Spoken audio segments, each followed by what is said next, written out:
आप सबों का एक बार फिर से स्वागत है मेरे इस YouTube चैनल में। और आज की इस वीडियो में हम लोग बात करेंगे क्लास 8 के एक बहुत ही इंपॉर्टेंट चैप्टर के बारे में, जिसका नाम है कोशिका।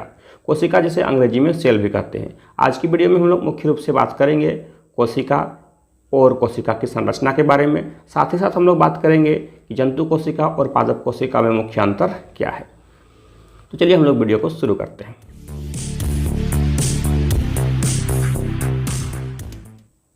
सबसे पहले हम लोग बात करेंगे कोशिका क्या होती है। आपने अभी तक अपने आसपास बहुत तरह के जीव जंतुओं को देखा होगा, पेड़ पौधे, जीव जंतु इत्यादि। आपने कभी यह भी देखा होगा कि जब किसी घर का निर्माण होता है, किसी मकान का निर्माण होता है, तो उसमें दीवार बनती है और वो दीवार ईंटों से बनती है।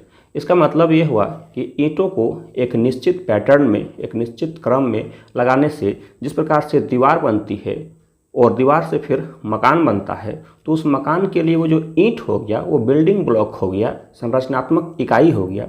उसी प्रकार से छोटा जीव हो या बड़ा से बड़ा जीव हो, सभी जीवों का एक संरचना होता है जिससे उसका निर्माण होता है। इसी छोटे से संरचना को हम लोग कोशिका कहते हैं। अगर हम लोग परिभाषा की बात करते हैं तो हम कह सकते हैं कि किसी सजीव के सबसे छोटी संरचनात्मक और क्रियात्मक इकाई को हम लोग कोशिका कहते हैं। ठीक है।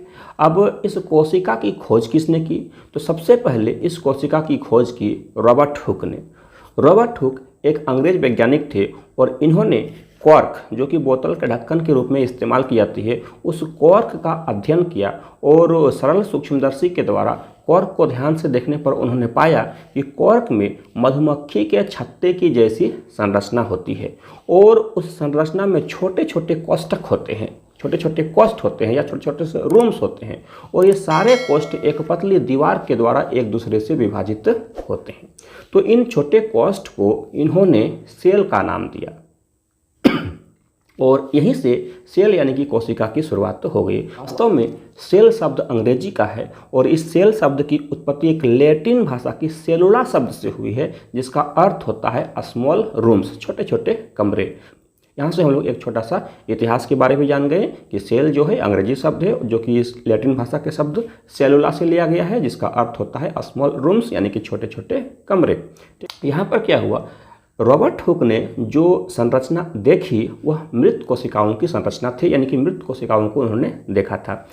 रॉबर्ट हुक के इस कोशिका की खोज के लगभग 10-11 साल के बाद 1674 ईस्वी के आसपास, 1674 ईस्वी में एक डच वैज्ञानिक एंटोन वान ल्यूवेनहॉक ने अपने सूक्ष्मदर्शी की सहायता से और भी जीवित कोशिकाओं को देखा। उसमें से था शैवाल और प्रोटोजोआ। इन कोशिकाओं को उन्होंने जीवित रूप में देखा। तो इस तरह से हम कह सकते हैं कि कोशिका सजीव की सबसे छोटी संरचनात्मक और क्रियात्मक इकाई होती है और यह स्वतंत्र रूप से जीवन की क्रियाओं को करने में सक्षम होती है। ठीक है। तो अभी तक हमने सीखा कोशिका किसे कहते हैं, कोशिका की खोज किसने की और जीवों की मूलभूत इकाई का नाम क्या है। तो चलिए हम लोग अब आगे बढ़ते हैं। अब हम लोग बात करेंगे कोशिकाओं के आकार के बारे में। जैसे हम लोगों ने अभी देखा था कि कुछ जीव छोटे होते हैं, कुछ जीव बड़े होते हैं। जैसे चूहा बहुत छोटा सा जीव है और हाथी बहुत बड़ा जीव है। तो क्या चूहा में जो कोशिका होती है वह छोटी होती है और हाथी में जो कोशिका होती है वह बड़ी होती है? क्या आप भी ऐसा सोचते हैं? ऐसी बात नहीं है। जीव बड़ा हो या छोटा हो, कोशिका का साइज लगभग सभी जीवों में एक समान ही होता है। कोशिका का साइज यानी कि उसका आकार उसके कार्य पर निर्भर करता है कि उसका कार्य क्या है, कौन सा कार्य वह करता है, जिसके आधार पर कोशिका का आकार निर्भर करता है। कोशिका का जो आकार है वो बहुत सूक्ष्म और बहुत बड़ा भी हो सकता है। कोशिका का आकार 1 माइक्रोमीटर से लेकर के 100 माइक्रोमीटर तक की हो सकती है। माइकोप्लाज्मा नामक एक जीवाणु होता है और इसका जो कोशिका का आकार है वह 0.1 माइक्रोमीटर के बराबर होता है। लेकिन हम इसके विपरीत अगर शुतुरमुर्ग के अंडे की बात करते हैं तो यह काफ़ी बड़ा होता है और शुतुरमुर्ग के अंडे को हम लोग अपनी आँखों से देख सकते हैं, जबकि माइकोप्लाज्मा जो जीवाणु है उसे हम लोग अपनी आँखों से बिल्कुल नहीं देख सकते हैं। और एक शुतुरमुर्ग के अंडे का जो लंबाई होती है वह लगभग 170 मिलीमीटर और इसकी चौड़ाई लगभग 130 मिलीमीटर होती है। तो यहाँ आप आसानी से समझ सकते हैं कि कोशिका बहुत सूक्ष्म से लेकर के बड़े तक हो सकती है। तो अब हम लोग बात करते हैं कोशिका के आकार के बारे में। तो हम लोगों ने अभी अभी चर्चा किया है कि कोशिका का कार्य के अनुसार उसका आकार होता है। कुछ कोशिकाएं गोलाकार हो सकती है, कुछ कोशिकाएं लंबे लंबे तंतु के जैसे होते हैं, कुछ कोशिकाएं बेलनाकार भी होती है और कुछ कोशिकाएं बहुभुजाकार होती है, कुछ अंडाकार होती है और कुछ कोशिकाएं अनियमित आकार की होती है, मतलब उनका कोई नियमित आकार नहीं है। आप मेरी स्क्रीन पर देख सकते हैं विभिन्न प्रकार की कोशिकाओं का आकार किस प्रकार से है। जैसे रेड ब्लड सेल का आकार किस प्रकार से है, मांसपेशी की कोशिका का आकार किस प्रकार से है, हमारे तंत्रिका तंत्र में जो कोशिका है उसका आकार किस प्रकार से है।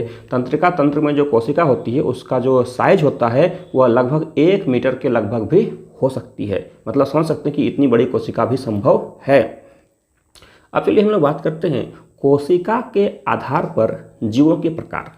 तो कुछ जीव होते हैं जिसमें एक ही कोशिका होती है, उस प्रकार के जीव को हम लोग कहते हैं एक कोशिक जीव। जैसे अमीबा हो गया, पैरामीशियम हो गया, इसमें एक ही कोशिका होती है। और कुछ जीव वैसे होते हैं जिसमें बहुत सारी कोशिकाएं होती है, उन्हें हम लोग बहुकोशिकीय जीव कहते हैं। जैसे मनुष्य हो गया, कुत्ते बिल्ली हो गए, पेड़ पौधे हो गए, ये सब बहुकोशिकीय जीव हैं। इनमें एक से अधिक कोशिकाएं होती है।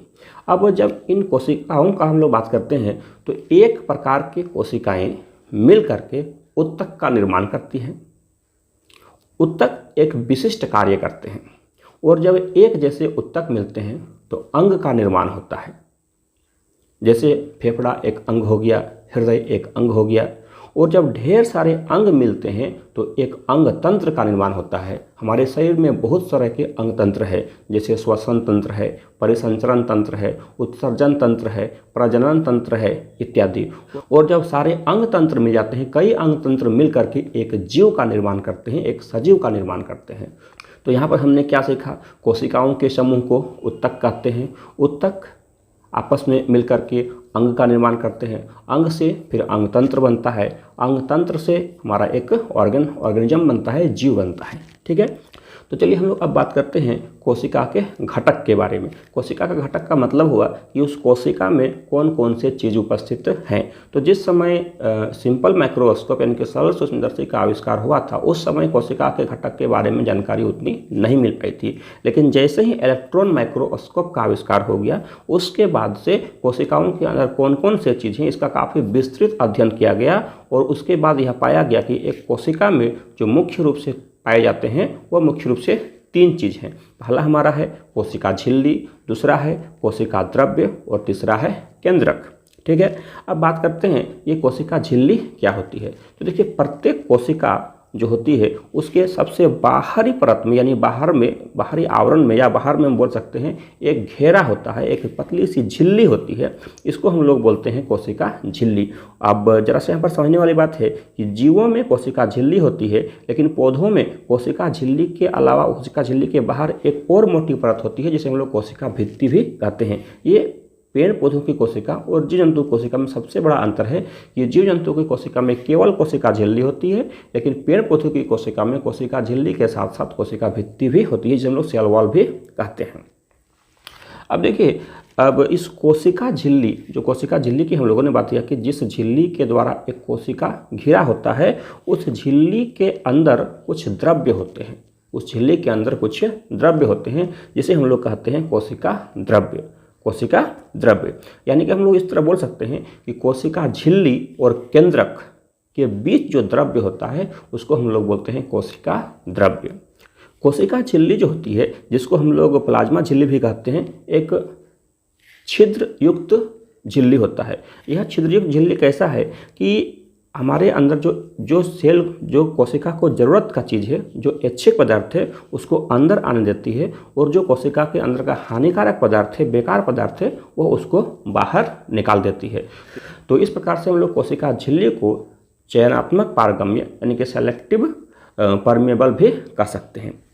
अब देखिए, कोशिका झिल्ली जो है वह 2 कोशिकाओं को अलग अलग करती है, साथ ही साथ यह कोशिका को एक निश्चित आकार भी प्रदान करती है और अंदर जो भी उसके पदार्थ हैं उसकी सुरक्षा भी करती है। अब हम लोग बात करते हैं इसके दूसरे पार्ट की तरफ। दूसरा पार्ट मतलब कोशिका द्रव्य, जिसको हम लोग साइटोप्लाज्म भी कहते हैं। कोशिका द्रव्य क्या है? तो कोशिका झिल्ली और केंद्रक के बीच जो द्रव्य है उसको हम लोग कहते हैं कोशिका द्रव्य, यानी कि साइटोप्लाज्म। इस कोशिका द्रव्य में बहुत सारे कोशिका का अंगक यानी कोशिका अंगक पाए जाते हैं, जैसे माइटोकॉन्ड्रिया, गोल्जी बॉडी, राइबोसोम, हरित लवक, रसधानी इत्यादि। ये सारे चीज़ जो हैं इसी कोशिका द्रव्य में पाए जाते हैं, जैसा कि आप स्क्रीन पर देख सकते हैं। अब हम लोग आते हैं तीसरे चीज़ पर, जो है केंद्रक यानी कि न्यूक्लियस। यह किसी भी कोशिका का सबसे महत्वपूर्ण हिस्सा है, सबसे महत्वपूर्ण पार्ट है। प्रायः यह कोशिका के लगभग मध्य भाग में स्थित होता है, लेकिन पादप कोशिका में यह मध्य भाग से थोड़ा हट के होता है। तो कोशिका का जो सजीव संघटक है वह इसका केंद्रक होता है, और केंद्रक प्रायः गोलाकार होता है, और एक कोशिका में प्रायः एक ही केंद्रक होता है। कुछ वैसे भी जीव हैं जिसमें दो केंद्रक पाया जाता है, जैसे पैरामेशियम भी है। तो हम लोग अभी उस तरह के जीवों के बारे में चर्चा नहीं करेंगे, हम लोग सिर्फ उस तरह के जीवों के बारे में चर्चा कर रहे हैं जिसमें सिर्फ एक केंद्रक होता है।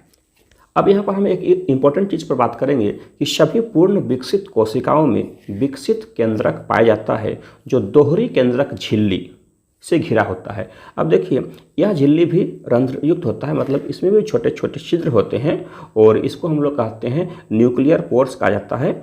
और अविकसित कोशिका जैसे जीवाणु, इसमें केंद्रक झिल्ली नहीं पाया जाता है, जिसके कारण इसमें स्पष्ट केंद्रक का अभाव होता है। तो यहाँ पर इसमें हम लोग दो चीज़ों के बारे में जानकारी हासिल किए कि एक वैसा भी जीव होता है जिसमें केंद्रक झिल्ली पाया जाता है, और एक ऐसा भी जीव होता है या एक ऐसा भी जीव है जिसमें केंद्रक झिल्ली पाया नहीं जाता है।